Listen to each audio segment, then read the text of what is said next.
Hello dear students, पिछली class के अंदर हमने सेल साइकिल और सेल डिवीजन चैप्टर स्टार्ट किया था, जिसके अंदर हमने सेल साइकिल के बारे में पढ़ा था और एक बहुत इंपॉर्टेंट टॉपिक पढ़ा था which is how to count the number of chromosomes. क्योंकि उस टॉपिक की ज़रूरत आज की क्लास में पड़ेगी, तो अगर आपने अब तक वो वाला वीडियो लेक्चर नहीं देखा है तो आई रिक्वेस्ट यू कि जाके वो देखो, तब आज की क्लास ज़्यादा अच्छे से समझ में आएगी। आज की क्लास का हमारा जो टॉपिक है दैट इज़ माइटोसिस। और माइटोसिस में मैंने आपको बताया था पिछली क्लास के अंदर ही कि माइटोसिस में क्योंकि क्रोमोसोम नंबर सेम रहता है, इसलिए इसको बोला जाता है इक्वेशनल डिवीजन। क्या बोला जाएगा इसको? Equational division. याद रखना है, white is called as equational division क्योंकि क्रोमोसोम नंबर सेम रहता है। कुछ ऐसी हरकत होती है माइटोसिस में, जरा देखो कि अगर एक सेल है जो माइटोसिस करेगा तो इस सेल से आपको दो सेल मिलने वाले हैं। दो सेल, अगर ऊपर वाले सेल की प्लॉइडी 2n है, मतलब वो डिप्लॉइड है, तो नीचे वाले सेल्स भी क्या मिलेंगे? डिप्लॉइड। और ऊपर वाला सेल हैप्लॉइड है तो नीचे भी क्या मिलेगा आपको? Haploid, right. तो ऊपर वाले डिप्लॉइड तो नीचे वाले भी डिप्लॉइड, ऊपर वाले हैप्लॉइड तो नीचे वाले भी क्या मिलेंगे आपको? हैप्लॉइड। और एक सेल से कितने सेल मिलते हैं? दो। ठीक है। इसके अलावा आपको एक बहुत इंपॉर्टेंट बात ये समझनी है कि सीधा माइटोसिस कभी स्टार्ट नहीं होगा। माइटोसिस तो एम फेज का पार्ट है, राइट। यहाँ पर सबसे पहले कोई भी सेल जिसने सोचा कि चलो भाई साहब आज माइटोसिस करते हैं, वो सबसे पहले G1 फेज में जाएगा, उसके बाद S फेज में जाएगा, उसके बाद G2 फेज में जाएगा, फिर आएगा आपके एम फेज में which is the mitosis phase. ठीक है, एम फेज जो कि क्या होने वाला है आपका? माइटोसिस। फिर माइटोसिस करेगा। और आज की क्लास में हम ये देखने वाले हैं कि माइटोसिस दो पार्ट्स में डिवाइडेड होता है। माइटोसिस दो टाइप का हो सकता है। एक तो सबसे पहले होता है कैरियोकाइनेसिस। कैरियोकाइनेसिस मतलब जब भी कोई सेल डिवाइड करेगा तो कैरियोन मतलब होता है न्यूक्लियस और काइनेसिस मतलब डिवीजन। तो कोई भी सेल जब डिवाइड करेगा तो सबसे पहले न्यूक्लियस का डिवीजन होता है। ठीक है। So what is karyokinesis? Karyokinesis is nothing but nuclear division. सबसे पहले न्यूक्लियस डिवाइड करेगा। और दूसरा क्या रहने वाला है? दूसरा रहेगा cytokinesis. What is the meaning of cytokinesis? Cytokinesis का मतलब होता है साइटोप्लाज्म का डिवीजन। ठीक है। तो साइटोप्लाज्मिक डिवीजन, साइटोप्लाज्मिक डिवीजन। तो एक हो गया न्यूक्लियर डिवीजन, एक हो गया साइटोप्लाज्मिक डिवीजन। जो न्यूक्लियर डिवीजन है उसको आप चार फेजेस में डिवाइड कर सकते हो। कौन कौन सा? पी मैट से याद कर लो, पी मैट। यही चार फेजेस बेटा आज की क्लास का टॉपिक रहने वाला है कि कैरियोकाइनेसिस और उसके बाद cytokinesis. P stands for prophase. सबसे पहला फेज जो आता है वो क्या है? प्रोफेज। उसके बाद मेटाफेज। अगर आप में से किसी को सेल चैप्टर याद है जो मैंने पढ़ाया था, उसके वीडियो लेक्चर्स आप में से किसी ने देखे हैं तो मैंने वहाँ बताया था मेटा का मतलब होता है मिडल। यहाँ पे मेटाफेज में क्या होता है? क्रोमोसोम मिडल पे आ जाते हैं, इसलिए इसको मेटाफेज बोलते हैं। अभी हम देखेंगे इसको। Next is anaphase. और लास्ट फेज जो हो गया वो होगा टीलोफेज। कौन सा फेज? टीलोफेज। तो पी मैट से याद रखना है। अब एक बार पूरा सीक्वेंस देखो जरा बेटा। G1 फेज, उसके बाद G2 याद रखना है। G2 में क्या होता है? DNA replication. डीएनए रेप्लिकेशन होता है। उसके बाद कौन सा फेज? G2 phase. फिर prophase, metaphase, anaphase, telophase. Nucleus divide हो जाएगा पूरा का पूरा। और अब सेल को भी डिवाइड करना है तो साइटोकाइनेसिस। ठीक है, साइटोकाइनेसिस भी पढ़ेंगे आज की क्लास में। तो इन टोटल आपको ये चीज़ें हम ऑलरेडी खत्म कर चुके हैं। क्यों? क्योंकि ये इंटरफेस का पार्ट था। याद करो पिछली class, it was a part of what? Interface. ठीक है, जिसको रेस्टिंग फेज भी बोला जाता है।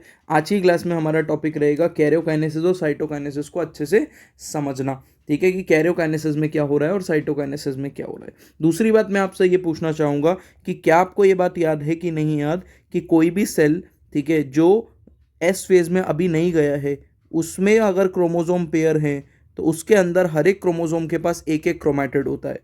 होता ये डिप्लॉइड ही है क्योंकि पेयर में क्रोमोसोम प्रेजेंट है। और डीएनए कंटेंट कितना होता है इसमें? 2C। लेकिन अगर इस सेल ने एस फेज कर लिया, कौन सा फेज? एस फेज कर लिया, तो इस सेल के अंदर क्या होगा? इस सेल के अंदर हर एक क्रोमैटिड की कॉपी होकर एक क्रोमोसोम में दो दो क्रोमैटिड हो जाते हैं। ठीक है, मतलब इसकी कॉपी हो गई। यहाँ पे एक क्रोमोसोम विद वन क्रोमैटिड था, इसी वन क्रोमैटिड की कॉपी बनके अब one chromosome with two chromatid हो गए। लेकिन है तो अभी भी पेयर ही, तो 2n। लेकिन अब डीएनए कंटेंट 2C है कि 4C हो गया? डीएनए कंटेंट हो गया 4C।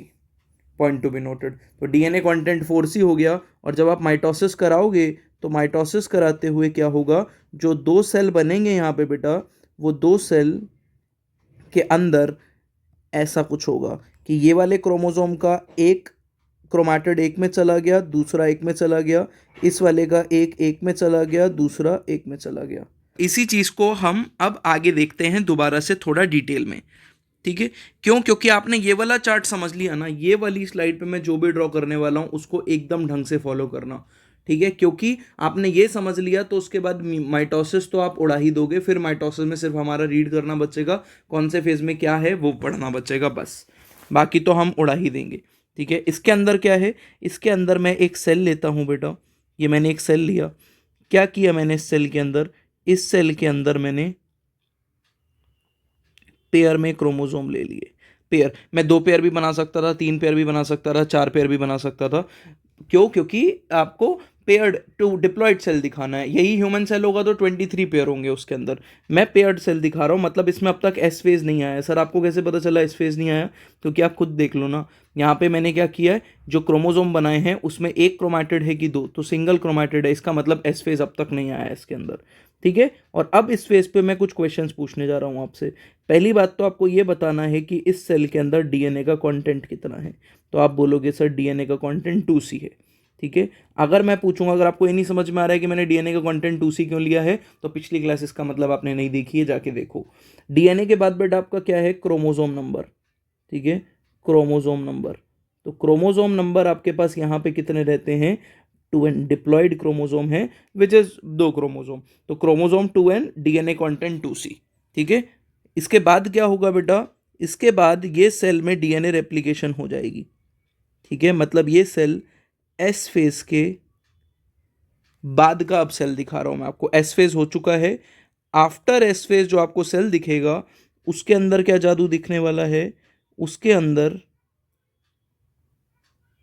अब आपको यही जो क्रोमोसोम दिखेंगे वो पेयर्ड दिखेंगे। कैसे दिखेंगे? पेयर्ड। मतलब डीएनए कंटेंट अब 2C से कितना हो गया, 4C, और पेयर्ड ही है, पहले भी पेयर्ड ही थे, सॉरी, पहले भी पेयर्ड थे, अभी भी पेयर्ड दिखेंगे, बट डीएनए कंटेंट डबल हो गया। ये कैसे पता चल रहा है सर? क्योंकि हर एक क्रोमोसोम पे जो एक क्रोमैटिड हुआ करता था उसकी कॉपी बन के दूसरा क्रोमैटिड बन गया, ठीक है। उसके बाद मैं एकदम स्लो चल रहा हूं ताकि आपको अच्छे से समझ में आए। अब ये सेल क्या करेगा बेटा, माइटोसिस। क्या करेगा ये सेल? माइटोसिस। जैसे ही ये सेल माइटोसिस करना शुरू करेगा, ये जो क्रोमोसोम है, ये क्रोमोसोम्स को सेपरेट कराने के लिए एक ऑर्गेनल रोल प्ले करेगी। याद आ रहा है आपको? इस ऑर्गेनल को बोलते हैं हम सेंट्रोजोम। क्या नाम है? सेंट्रोजोम। सेंट्रोजोम रोल प्ले करेगी, और ये जो क्रोमोसोम है ये ऐसे मिडल प्लेट पे आके अरेंज हो जाएंगे, ऐसे देखो सेंटर पे आ गए। इसी फेज को मेटाफेज बोला जाता है, अभी पढ़ेंगे, टेंशन की बात नहीं है। और ये जो मैं डॉट डॉट बना रहा हूँ, दीज आर स्पिंडल फाइबर्स। अब यहाँ पे आप एक बात नोटिस करना, यहाँ पे जब साइंटिस्ट ने बेटा इसको माइक्रोस्कोप में देखा तो पता चला ये साइंटिस्ट को स्टार जैसा अपीयरेंस दे रहा था, ठीक है। कैसा अपीयरेंस दे रहा था? स्टार। तो इसको नाम दिया गया बेटा एस्ट्रल रेज। एस्ट्रल रेज या एस्टर। एस्टर मतलब होता है स्टार, ठीक है। क्योंकि साइंटिस्ट ने जब इसको देखा तो ये स्टार जैसी अपीयरेंस दे रहा है। कौन? सेंट्रोजोम। तो सेंट्रोजोम स्टार जैसी अपीयरेंस देता है, इसलिए इसको एस्ट्रल रेज बोला जाएगा, ठीक है। तो एस्ट्रल रेज आपको ये दिख रही हैं, तो एस्ट्रल रेज दिखती हैं जिनसे स्पिंडल फाइबर्स निकलेंगे और क्रोमोसोम से अटैच हो जाएंगे। ये क्या हुआ? क्या ये पेयर ऑफ क्रोमोसोम से अटैच हुए अलग अलग, या एक ही क्रोमोसोम के 2 क्रोमैटिड से अलग हो गए, अटैच हो गए? मतलब कहने का मतलब है कि अगर ये एक क्रोमोसोम है तो एक साइड से आकर स्पिंडल फाइबर एक तरफ से कनेक्ट हुआ क्रोमोसोम के, दूसरी साइड से आके दूसरी साइड से कनेक्ट हुआ, ठीक है। ऐसा एक क्रोमैटिड से नहीं आए दोनों साइड पे, एक साइड से एक तरफ के क्रोमैटिड से अटैच हुआ है आपका क्या, स्पिंडल फाइबर, और दूसरी साइड से दूसरे का। उसके बाद क्या होगा? स्पिंडल फाइबर क्या करेंगे बेटा? कॉन्ट्रैक्ट होंगे और इस क्रोमोसोम को स्प्लिट करा देंगे। इस क्रोमोसोम को क्या करा देंगे?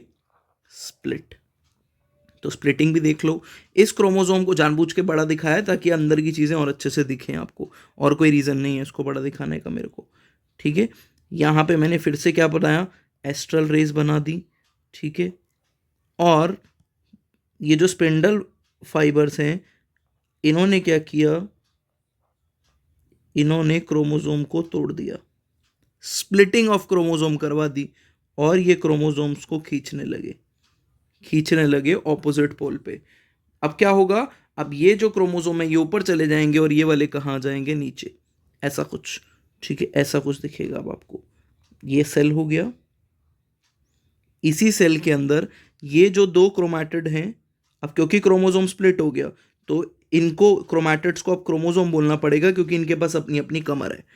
दूसरे नीचे जो दो गए वो, ऊपर वाले दो अपना न्यूक्लियस बना लेंगे, नीचे वाले दो अपना न्यूक्लियस बना लेंगे।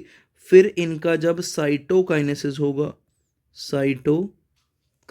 होगा तो जो ऊपर सेल बनेगा और जो नीचे सेल बनेगा उसको देखो जरा। जो ऊपर सेल बनेगा बेटा उसके न्यूक्लियस में और जो नीचे सेल बनेगा उसके न्यूक्लियस में, दोनों के अंदर जो क्रोमोसोम होगा उसका नेचर बताओ। इसके अंदर डीएनए का कंटेंट बताओ, 2C के 4C। 2C कैसे पता चला, ये चेक करो। अभी डबलिंग थोड़ी हुई हुई यहाँ पे क्रोमोसोम की, क्रोमोसोम के अंदर क्रोमैटिड की नहीं हुई हुई ना, क्रोमैटिड तो उतना ही है। और आपका जो डीएनए क्रोमोसोम नंबर है वो है 2N, 2C और 2N। चेक करो इसको पेरेंट सेल से, वो सेल जिसने सोचा था कि चलो माइटोसिस करें उससे कंपेयर करो। So this was the parent cell. क्या नाम है इस सेल का, पेरेंट सेल। पेरेंट सेल से कंपेयर करो जरा इस सेल को। देखो ऑब्वियसली यहाँ भी न्यूक्लियस दिखा सकता था मैं, लेकिन आप ये देखो, कंपेयर करो। क्या यहाँ पे डीएनए कंटेंट सेम रहा, answer is yes, DNA content is same.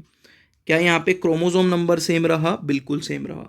इसीलिए इसको बोला जाता है कैसे division, equational division, equational division.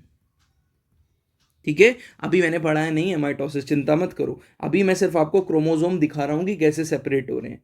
ठीक है, you should appreciate the beauty की कैसे क्रोमोसोम सेपरेट हो रहे हैं। और क्रोमोसोम बनने की वजह भी मैंने यही बताई थी कि कंडेंसेशन, कंडेंसेशन मतलब क्रोमैटिन से क्रोमोसोम बनना होता ही इसी वजह से है ताकि आप इक्वली जेनेटिक मटेरियल डिवाइड कर पाओ। तो देखो यहाँ पे क्या हुआ, पहले क्रोमोसोम नंबर डीएनए डबल हुआ, उसके बाद 2 सेल में बट गया तो डीएनए जितना था उतना ही चला गया दोनों के अंदर। कितना बढ़िया तरीका है, मेरी बात समझ में आ गई। और यहाँ से लेकर पूरा नीचे तक, यहाँ तक 4 फेजेस हैं टोटल अपने पास। कौन कौन से 4, पी मैट इसी सीक्वेंस में, और यही हमको पढ़ना है, अब कुछ नहीं करना है। ओवरव्यू मैंने आपको दे दिया है पूरा, अब आपको सिर्फ चीज़ें समझनी है पी मैट में। ठीक है, प्रोफेज, मेटाफेज, एनाफेज, टीलोफेज समझना है। चलो सबसे पहले प्रोफेज समझते हैं। प्रोफेज की अगर हम बात करें बेटा तो ये सबसे पहला फेज रहता है। ठीक है, इस फेज के अंदर होगा क्या, इस फेज में पहले तो कंडेंसेशन होती है। तो ये एनसीईआरटी के ही डायग्राम उठाएं आपको समझाने के लिए, क्योंकि इन्हीं डायग्राम्स पे आपके एमसीक्यूज बनते हैं और नीट जब देता है तो एनसीईआरटी का डायग्राम्स ही उठा उठा के पूछता है। तो इसलिए आपको यहाँ पे ध्यान रखना है कि एक तो प्रोफेज अर्ली प्रोफेज में क्या दिखेगा आपको, सेल के अंदर न्यूक्लियस दिखेगा, ये न्यूक्लियर मेम्ब्रेन दिख रही है, और सेल के अंदर आपको जेनेटिक मटेरियल दिख रहा है, लेकिन ये थ्रेड लाइक फॉर्म में दिख रहा है। ठीक है, लेकिन अब ये अनटैंगल होना लग गया है, मतलब जो थ्रेड लाइक स्ट्रक्चर था एक दूसरे में इंटरवाइंड हुआ था, अब ये खुलने लगा है धीरे धीरे। अलग अलग सेपरेट क्रोमोसोम्स आपको बनते हुए दिखेंगे, लेकिन वो अर्ली फेज में नहीं, लेट प्रोफेज में। लेट प्रोफेज में कुछ चीज़ें और दिखती हैं आपको। क्या क्या चीज़ें दिखती हैं लेट प्रोफेज में, एक तो लेट प्रोफेज के अंदर आपको यहाँ पर सेंट्रोजोम डिवाइड होता हुआ दिखता है साइटोप्लाज्म में। तो साइटोप्लाज्म के अंदर डिवाइड तो सॉरी एस फेज में हो गया सेंट्रोजोम, ऑपोजिट पोल्स पे जाता हुआ दिखता है। ऑपोजिट पोल्स मतलब एक साइड हो गया सेल का और दूसरा दूसरे साइड जाएगा, और ये एस्ट्रल रेस बनाता हुआ दिखेगा आपको। क्या बनाता हुआ दिखेगा अपने में से, एस्ट्रल रेस। तो आपको सेंट्रोजोम भी दिखेगा। दूसरी बात बेटा, जितनी भी ऑर्गेनेल्स होंगी इसके अंदर, गोल्जी एपरेटस, एंडोप्लाज्मिक रेटिकुलम, वो सब, इनफैक्ट न्यूक्लियस चेक करो, न्यूक्लियर एनवलप या न्यूक्लियर मेम्ब्रेन की हालत यहाँ पे देखो इंटैक्ट थी, जबकि लेट प्रोफेज खत्म होते होते जो लेट प्रोफेज है उसके अंदर देखो न्यूक्लियर एनवलप टूटने लगा है बिल्कुल, और प्रोफेज खत्म होते होते आपका न्यूक्लियर एनवलप बिल्कुल डिसइंटीग्रेट हो जाएगा, गायब हो जाएगा। ठीक है, न्यूक्लियर एनवलप दिखेगा ही नहीं, there will be no nucleus, cytoplasm और न्यूक्लियोप्लाज्म एक हो जाएंगे। दूसरी बात, ये थ्रेड लाइक स्ट्रक्चर क्या बनाने लगा है आपका क्रोमोसोम, इस प्रोसेस को हम बोलते थे कंडेंसेशन। क्या बोलते थे, कंडेंसेशन। ठीक है, तो बताओ प्रोफेज में क्या होता है भाई, सबसे पहला फेज है तो पहले तो क्रोमैटिन से क्या बनाना पड़ेगा, क्रोमोसोम बनाना पड़ेगा। दूसरी बात आपको क्या करना पड़ेगा, यहाँ पे न्यूक्लियर एनवलप को गायब करना पड़ेगा। तीसरी बात, अंदर की सारी ऑर्गेनल्स गायब करनी पड़ेगी। चौथी बात, जो सेंट्रोजोम है जिससे एक्चुअल में एस्ट्रल रेज निकलेगी, अच्छा ध्यान से सुनना, सेंट्रोजोम सिर्फ प्लांट सेल में होता है, तो जो एस्ट्रल रेज हैं वो भी सिर्फ सेंट्रोजोम सिर्फ एनिमल सेल में होता है, प्लांट गलती से बोला, ठीक है। सेंट्रोजोम सिर्फ किस में होगा, आपके एनिमल सेल के अंदर, ठीक है। प्लांट सेल के अंदर एस्ट्रल रेज या सेंट्रोजोम नहीं होता है, ठीक है। उनके अंदर सीधा का सीधा जो सेंट्रोजोम आपकी स्पिंडल फाइबर्स हैं वो अटैच हो जाते हैं किससे, सेल वॉल से आके, ये याद रखना है आपको। तो कंडेंसेशन स्टार्ट हो जाएगी, बाकी चीज़ें जितनी भी हैं वो सब मैं यहाँ पे पढ़ा दे रहा हूँ आपको, जरा ध्यान से सुनना। यहाँ पे स्टेटमेंट बोलती है कि जो प्रोफेज है वो फर्स्ट फेज है किसका, कैरियोकाइनेसिस ऑफ माइटोसिस का, मतलब न्यूक्लियर डिवीजन का, followed by S and G2 phase, ठीक है। मतलब एस और G2 फेज के बाद आएगा कौन सा phase, prophase. During S and G2 phase newly form DNA are intertwined and not distinct. वो कह रहा है जो डीएनए मॉलिक्यूल बनता है वो इंटरवाइंड है। इंटरवाइंड मतलब वो किस फॉर्म के अंदर था प्रोफेज से पहले, क्योंकि कंडेंसेशन नहीं थी, तो वो था क्रोमैटिन की फॉर्म में। किस फॉर्म में था वो, क्रोमैटिन की फॉर्म में, क्रोमैटिन। याद रखना इसका मतलब क्या है स्टेटमेंट का, इंटरवाइंड मतलब कि आप प्रोफेज से पहले ढूंढने जाओगे क्रोमोसोम को तो नहीं मिलेगा, क्योंकि वो थ्रेड की फॉर्म में बंधा हुआ है। कंडेंसेशन नाम की प्रोसेस होगी तभी आपका क्रोमोसोम बनेगा, और वो प्रोफेज में होती है। तो GS और G2 फेज जो कहाँ आते हैं आपके प्रोफेज से पहले, उनमें जो डीएनए है वो इंटरवाइंड होता है और अलग अलग नहीं होते हैं क्रोमोसोम, इसलिए लिखा है नॉट डिस्टिंक्ट, ठीक है। उसके बाद prophase begins with initiation of chromosome condensation. Prophase शुरू होता है बेटा क्रोमोसोम की कंडेंसेशन से, बहुत इंपॉर्टेंट। कौन सी प्रोसेस है which marks the initiation of prophase, that is chromosome का condensation. The chromosomal material starts to become untangled, point to bend line, untangle होने लगेगा, जो इंटरवाइंड है वो अनटेंगल होगा, and the process of chromatin condensation starts. Chromatin का condensation start हो जाएगा, ठीक है। मतलब क्रोमोसोम दिखने शुरू हो जाएंगे आपको, और यहाँ पे जो क्रोमोसोम दिखेंगे उसमें हर एक क्रोमोसोम पे आपको कितनी आर्म्स, मतलब कितने क्रोमैटिड दिखेंगे, 2। ऐसा क्यों हो रहा है, क्योंकि ये डीएनए रेप्लिकेशन के बाद वाले क्रोमोसोम है, एस फेज तो पहले ही चला गया ना प्रोफेज से, इसलिए। उसके बाद सेंट्रोसोम की मूवमेंट होगी बेटा, the centrosome which duplicated in the S phase, very important.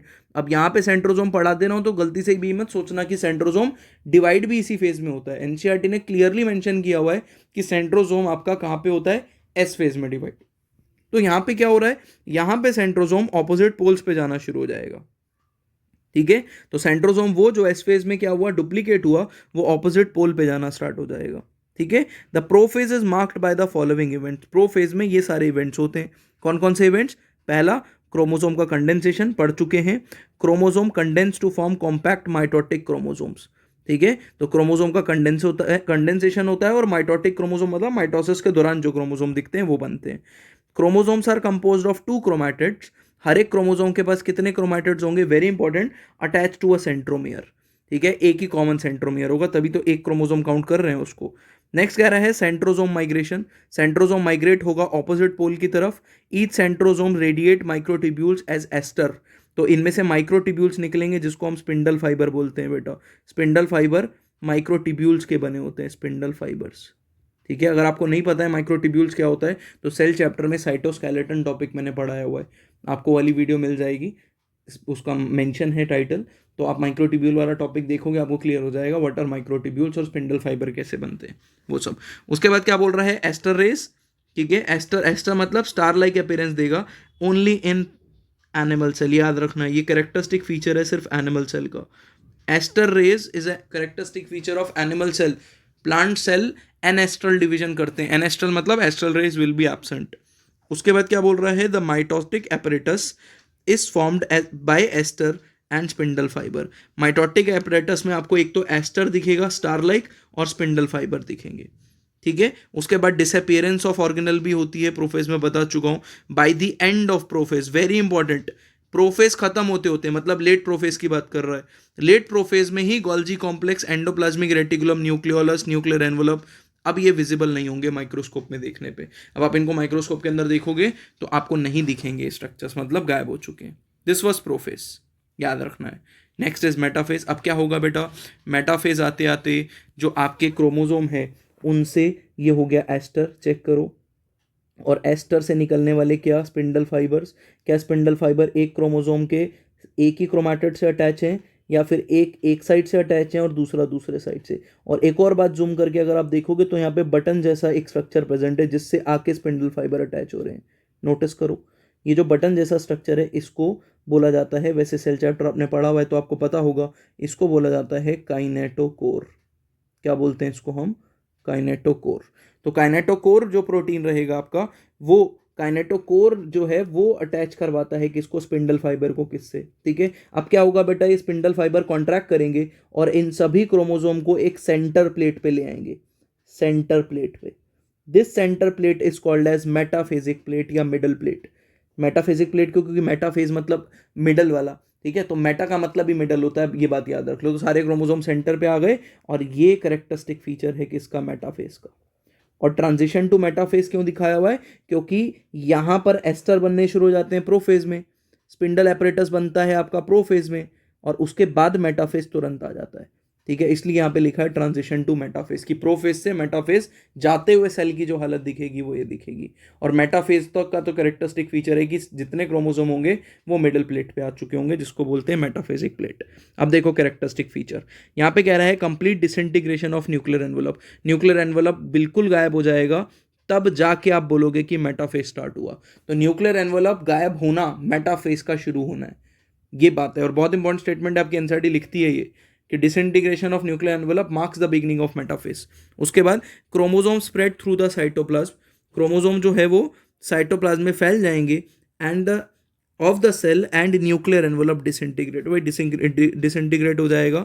Bye this stage condensation of chromosome is completed. Very very important statement for your exam entrances point of view. देखो condensation शुरू तो हुई prophase में, लेकिन condensation पूरी खत्म कहाँ पे हुई? आकर बंद कब हो गई कि हाँ भाई अब तो पूरे थिक क्रोमोसोम हो चुके हैं? वो हुई मेटाफेज में। तो कंडेंसेशन कंप्लीशन मेटाफेज में होता है। तो बताओ, अगर मैं आपको बोलूं अगर मुझे क्रोमोसोम का स्टडी करना है, उसके स्ट्रक्चर को देखना है, तो सबसे अच्छा फेज कौन सा होगा? इज इट प्रोफेज और is it metaphase? Metaphase.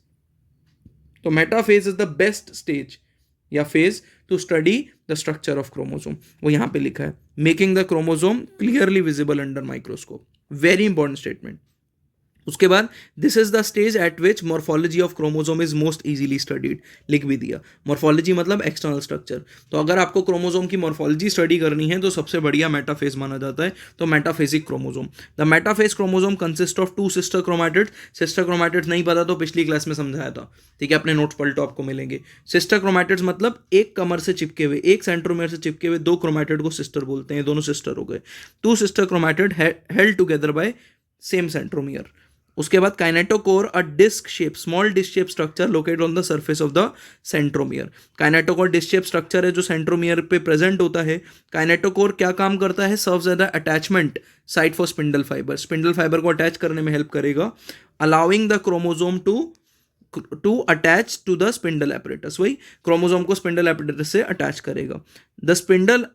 The spindle fibres attach to the kinetochore help to move the chromosome into position. यही जो स्पिंडल फाइबर है ये क्रोमोसोम को मूव करने में मदद करते हैं बेटा, ठीक है, याद रखना है। क्रोमोसोम को मूव कराएंगे और at the end chromosome move होते होते chromosomes are aligned at the centre of the cell. Centre of the cell पे आ जाएंगे, जिसको आप इक्वेटर भी बोल सकते हो। During metaphase each chromatid of the chromosome is connected by kinetochore. जो हर एक क्रोमोसोम का एक एक क्रोमैटिड आपका काइनेटोकोर से कनेक्टेड है, और एक साइड के स्पिंडल फाइबर से, दूसरे साइड के स्पिंडल फाइबर से। One chromatid is connected to the spindle fibre of one pole. वही कह रहा है कि एक साइड का जो स्पिंडल फाइबर है वन पोल का, उससे एक साइड का क्रोमैटिड अटैच, दूसरी साइड का क्रोमैटिड अटैच। देख रहे हो कितना डिटेल्ड एक्सप्लेनेशन है। मैंने एनसीईआरटी से उठाई है लाइंस, क्योंकि यहाँ पर स्टेटमेंट बेस्ड क्वेश्चन आते हैं तो अपना दिमाग लगाने में कभी कभी गलत हो जाएगा, क्योंकि आपने कोई क्वेश्चन ढंग से पढ़ा ही नहीं या एनसीईआरटी की लाइन ढंग से करी नहीं, तो होगा ही नहीं क्वेश्चन वो आपसे। इसलिए यहाँ पे एनसीईआरटी की लाइंस पढ़ना बहुत जरूरी है। The sister chromatid is connected to the spindle fibre from the opposite pole. Sister chromatid attach होते हैं ऑपोजिट पोल के स्पिंडल फाइबर से।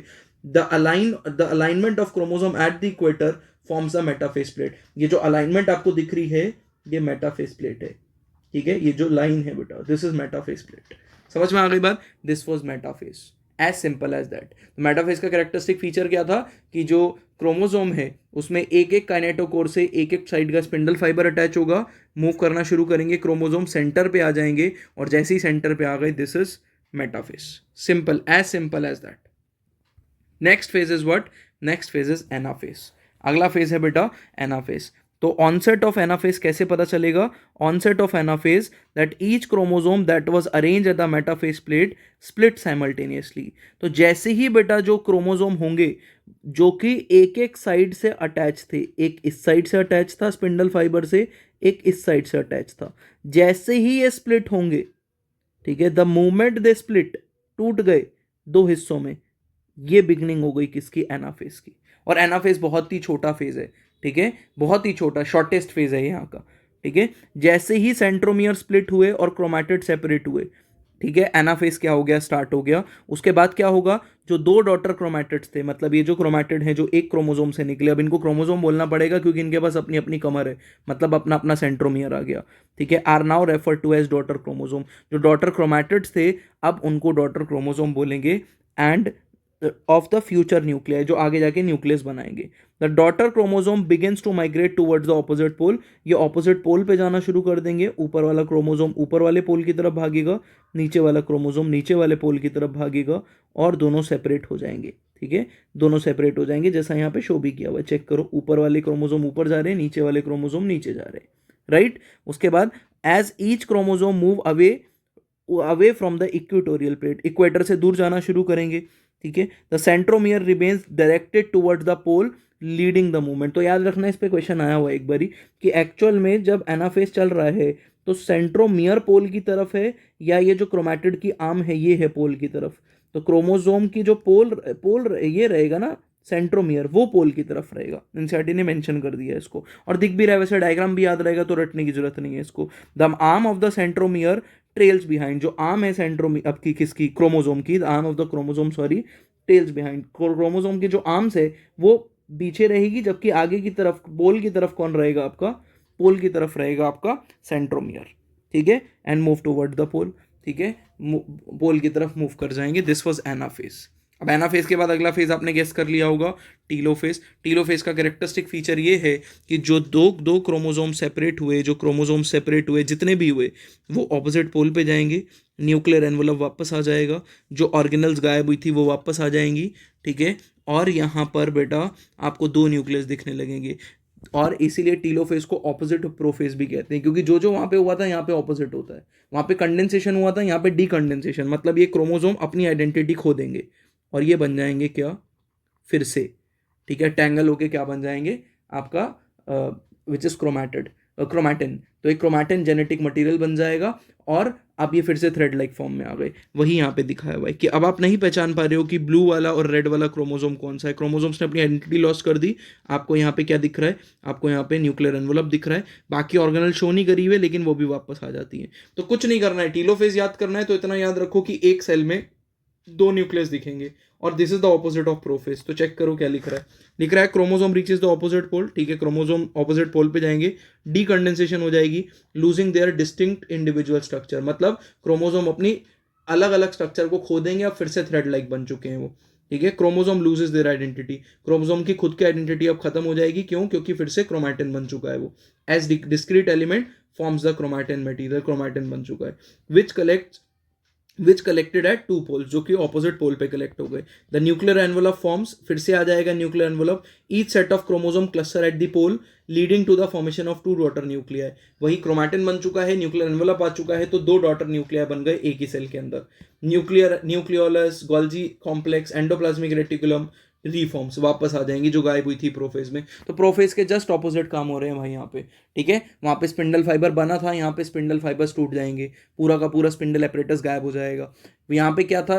वहाँ पे न्यूक्लियर एनवलप टूटा था, यहाँ पे बनने लगेगा, पूरा का पूरा वही केस है, ठीक है। सो दिस वाज टीलोफेज। तो हमने पी मैट पूरा का पूरा बेटा ढंग से पढ़ लिया। अब बताओ, ये एक सेल के अंदर दो क्रोमोसोम आ गए अपने पास, दो न्यूक्लियस आ गए अपने पास, तो क्या इनको सेपरेट करने की जरूरत है?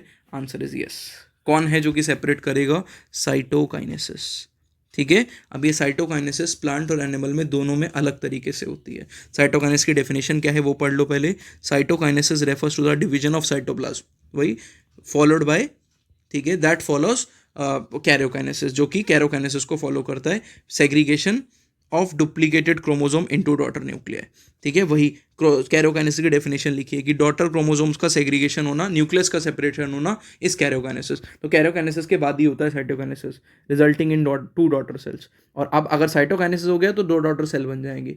दोबारा सुनो, कैरियोकाइनेसिस हुआ तो 2 डॉटर न्यूक्लियाई बने थे, और जब क्या होगा, जब आपका साइटोकाइनेसिस होगा तो 2 डॉटर सेल्स बन जाएंगे। ठीक है, क्योंकि सेल तो तभी बनेगा ना जब क्रोमोसोम आपका साइटोप्लाज्म भी डिवाइड होगा। तो साइटोप्लाज्म कब डिवाइड होता है आपका? साइटोकाइनेसिस के दौरान। During cytokinesis organelles like mitochondria plastid distribute between the 2 daughter sales. तो जो ऑर्गेनल्स हैं वो भी इसी टाइम पे सेपरेट होती हैं, क्योंकि आपका जो पूरा का पूरा साइटोप्लाज्म है वही इसी टाइम पे डिवाइड हो रहा है, मतलब सेपरेट हो रहा है कि एक एक को मिल जाएगा सेल को, दूसरा दूसरे को। तो जो ऑर्गेनल्स है वो भी तो यहीं पे सेपरेट होंगी कि एक तेरा एक मेरा, तो यहीं पर हो रहा है बंटवारा पूरा का पूरा। ठीक है, वो कह रहा है in some organisms cytokinesis does not followed after karyokinesis. ये चीज़ बेटा 12th में भी एक दो जगह लिखी हुई है, इसलिए इसको ध्यान से सुनना। वो कह रहा है किसी सेल के अंदर अगर ऐसा हो कि साइटोकाइनेसिस कैरियोकाइनेसिस तो हो गई है लेकिन साइटोकाइनेसिस नहीं हुई, तो क्या होगा? कुछ नहीं होगा, सेल के अंदर मल्टी न्यूक्लिएटेड स्टेज आ जाएगी। इसी को हम बॉटनी में सिंसाइशियम भी बोलते हैं। क्या बोलते हैं इस मल्टी न्यूक्लिएटेड स्टेज को? सिंसाइशियम। फिर क्या हुआ? फिर से न्यूक्लियस डिवाइड हो गए, तो एक सेल में और न्यूक्लियस आ गए, फिर से डिवाइड हो गए और आ गए और आ गए, तो मल्टी न्यूक्लिएटेड सेल बन गया ना। तो this is how multinucleated cells are formed. कैसे बन रहे हैं कि यहाँ पे कैरियोकाइनेसिस तो हुआ लेकिन साइटोकाइनेसिस नहीं हुआ, तो cytokinesis does not follow after karyokinesis leading to multi nucleated condition known as syncytium. तो सिंसाइशियम किसको बोलते हैं, ये क्वेश्चन आ सकता है। जैसे कि liquid endosperm of coconut. Coconut का जो आप वाटर पीते हो बेटा, लिक्विड एंडोस्पर्म, ये मैंने मॉर्फोलॉजी में पढ़ा चुका हूँ आपको। अगर आपने वो भी नहीं देखा है तो जाके देख लो। ठीक है, लिक्विड एंडोस्पर्म जो है कोकोनट का, उसके अंदर मल्टीपल जो न्यूक्लियस हैं वो सिंसाइशियम कहलाते हैं। तो multi nucleated stage is called as syncytium. अब ये एनिमल और प्लांट में सर फर्क क्यों है वो बताते हैं हम आपको। बेटा देखो, एनिमल में तो बहुत सिंपल है। तरीका ये है कि एनिमल में सबसे आउटर कवरिंग होती है प्लाज्मा मेम्ब्रेन, ठीक है, जो फ्लेक्सिबल है। ठीक है, जिसकी वजह से क्या होगा, एक क्लीवेज बनती है। क्लीवेज मतलब एक डिप्रेशन आएगा।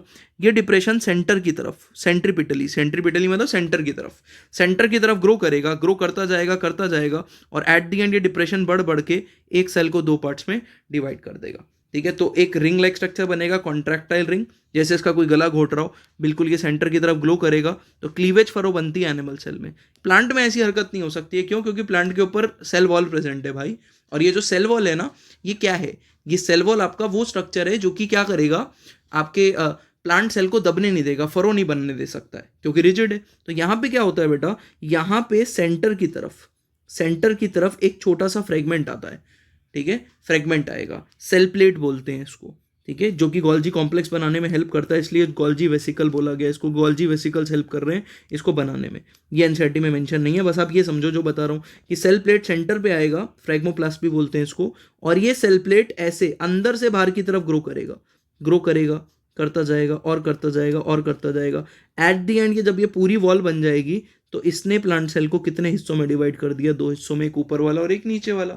सिंपल। और एट दी एंड आपको एक प्लांट सेल से कितने प्लांट सेल मिल गए? 2। सिंपल। ठीक है, तो दोनों में फर्क क्या है? प्लांट सेल में सेल प्लेट फॉर्मेशन के थ्रू साइटोकाइनेसिस होता है, जबकि एनिमल सेल में क्लीवेज फरो बनती है। ठीक है, तो ये इंपॉर्टेंट है। बाकी इसी को मैंने थ्योरी की फॉर्म में यहाँ पे पूरा आपके लिए डिफरेंस लिख दिया है कि एनिमल सेल और प्लांट सेल के अंदर मैकेनिज्म क्या है। तो फॉर्मेशन ऑफ फरो होती है, ठीक है, और यहाँ पे क्या होता है? Formation of cell plate. Process कैसे होगी? Furrow deepens and eventually, deepens मतलब सेंटर की तरफ ग्रो करेगी और स्प्लिट कर देगी, इवेंचुअली स्प्लिटिंग द साइटोप्लाज्म। जबकि यहाँ पे सेल प्लेट होगी जो कि आउटवर्ड्स ग्रो करेगी, meeting the existing lateral wall. जो ऑलरेडी वॉल प्रेजेंट है, यहाँ पे देखो ऑलरेडी वॉल प्रेजेंट है प्लांट की, उसके साथ जाके मीट कर जाएगी और एट दी एंड क्या करेगी? आपका सेल को 2 पार्ट्स में डिवाइड कर देगी। समझ में आ गई बात? Cell wall, no cell wall making the process simpler. ठीक है, नो सेल वॉल एब्सेंट होती है क्योंकि एनिमल सेल में, जिसकी वजह से प्रोसेस क्या हो जाती है? सिंपल हो जाती है। Process of rigid cell wall require a different mechanism, क्योंकि रिजिड सेल वॉल है तो एक अलग मैकेनिज्म चाहिए। Formation of division start by invagination मतलब अंदर की तरफ ग्रोथ, इन मतलब अंदर ना। उसके बाद the division start with the formation of cell plate. ठीक है, cell plate is the precursor to cell wall. Precursor मतलब यही सेल प्लेट आगे जाके पूरी सेल वॉल बन जाएगी रिजिड। एंड रिजल्ट क्या मिलेगा? 2 daughter cells formed by membrane constriction. तो 2 डॉटर सेल बनेंगे मेम्ब्रेन कंस्ट्रिक्शन की वजह से।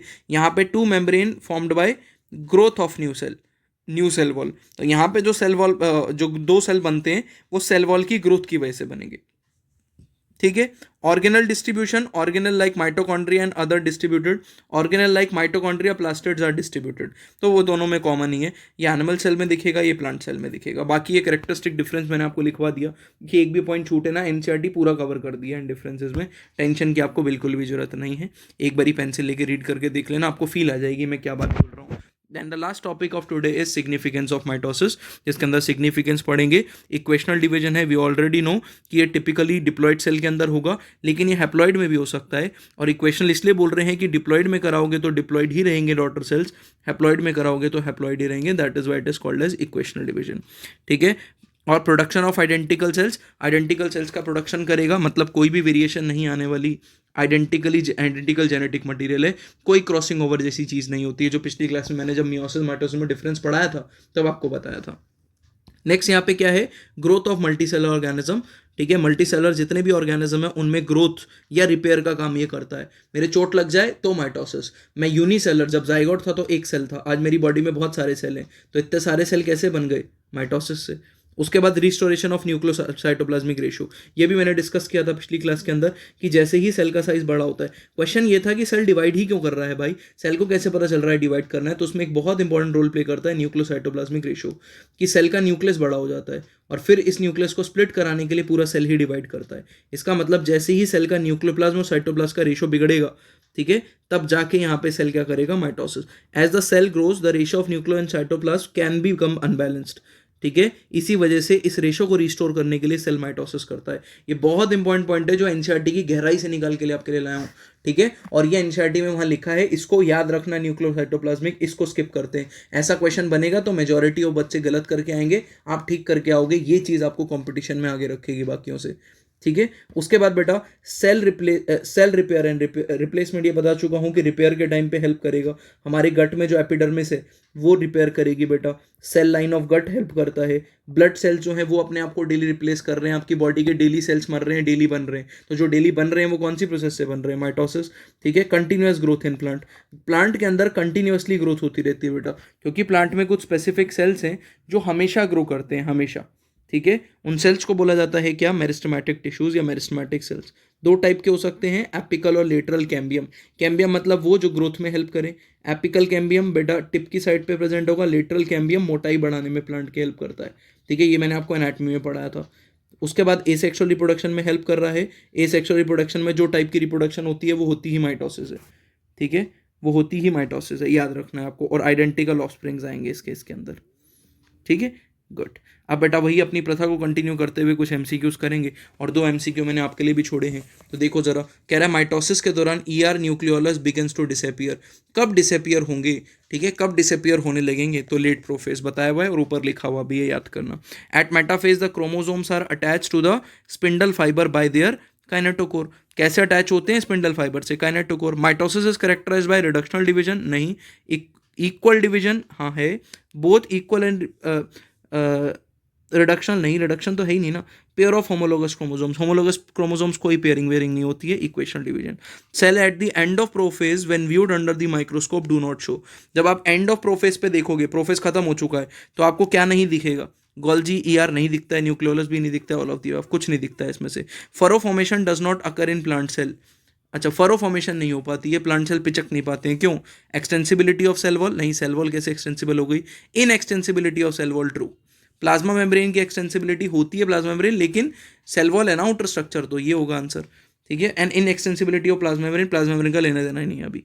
माइटोसिस हेल्प्स इन किस चीज़ में, ग्रोथ, हाँ, रिपेयर, हाँ, बोथ एंड भी, ठीक है। नन ऑफ दीज तो हो नहीं सकता, बोथ एंड भी, ग्रोथ में हेल्प करेगा और रिपेयर में। अब आपके लिए बेटा ये दो सवाल मैंने छोड़े हैं, सवाल नंबर 1 और सवाल नंबर 2, इनका आंसर आपको कमेंट बॉक्स में करना है। आपने लेक्चर ढंग से देखा है, नोट ढंग से बनाए हैं, तो बहुत ही आसान सवाल हैं, पिछले प्रीवियस ईयर्स में आ चुके हैं क्वेश्चन, तो तमीज़ से एकदम सॉल्व करके मेरे को कमेंट बॉक्स में करना आंसर, ताकि मुझे ये बात की श्योरिटी हो कि आपको लेक्चर समझ में आया, ठीक है जी। माइटोसिस कंप्लीट हो चुका है। इस वीडियो लेक्चर्स को अपने दोस्तों के साथ शेयर कर देना और अगली क्लास तक पढ़ते रहो। इस चैप्टर का हम अगला टॉपिक पढ़ेंगे, बहुत इंपॉर्टेंट टॉपिक पढ़ेंगे, मियोसिस, अगली क्लास में। मिलते हैं नेक्स्ट क्लास में। Thank you so much.